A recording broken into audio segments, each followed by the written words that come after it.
Una sa lahat, ako'y magpapasalamat sa walang sawang suporta na binigay niyo po sa aking channel. Kung wala po kayo, wala po ang Iioka channel in Japan. Ito guys, ito na po yung namin hapunan. Last dinner namin sa pag-stay dito sa hotel ng Chiba. Siguro next year na naman uli. Kasi nga, itong namin, bakasyon, once in a year lang to. Ito yung tinatawag nila ulit na ubong ya. Sumibig sabihin, public summer holiday dito sa Japan. Depende po sa kumpanya within 1 week vacation or 2 weeks vacation. Pero sa akin kasi 1 week vacation lang. Kaya nakapag-stay kami dito sa hotel. Alam nyo guys, pag ganitong occasion, talagang set na siya. Japanese food. More on seafoods. Kaya yun ang masarap. Talagang balance siya dito. Pag gusto mo mag-diet ng ganito, ayan guys, puro gulay ang isi-serve nyo, walang meat. Kaya yung namin dinner set na yan. Pag morning naman, eat all you can ang nila isi-serve sa'yo sa morning meal. Kaya ang saya-saya ako dyan guys pag ganyan, kasi masarap talaga ang pagkain. Wala ka nang intindihin. Kaya yan, thank you so much guys. Enjoy watching. At bago po ang lahat, shout out po sa aking mga members, sa aking mga friends, new viewers. Maraming salamat po sa pag-subaybay dito sa aking video. Ayan, siguro nakita nyo na yung first na video ko. Andito naman yung last video natin guys.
Utosan bangko dayo.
卵食べたの？フリ卵？温泉卵入れてる。温泉卵？温泉卵。気持ち悪いんじゃない？大丈夫？卵600円で70円ぐらいで入れるから。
Bye-bye na. Mokairimasu. Mauli na. Bye-bye.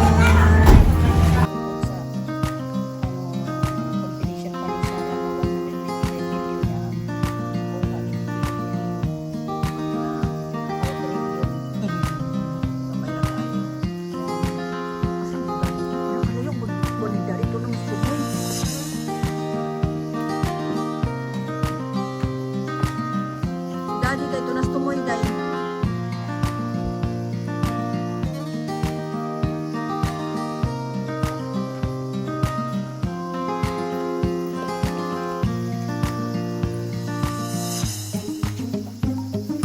bye-bye ito Iioka station.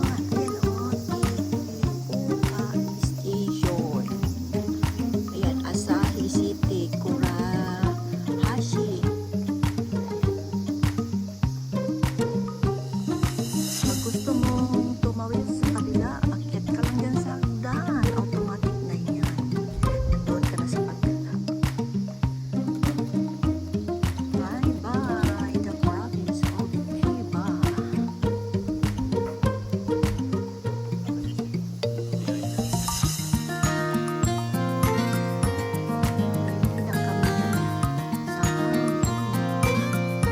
Pagsakay. Uy, nana, oh. Ayan, oh, train, oh. Amo ko karap. Ako no train, sigaw ka.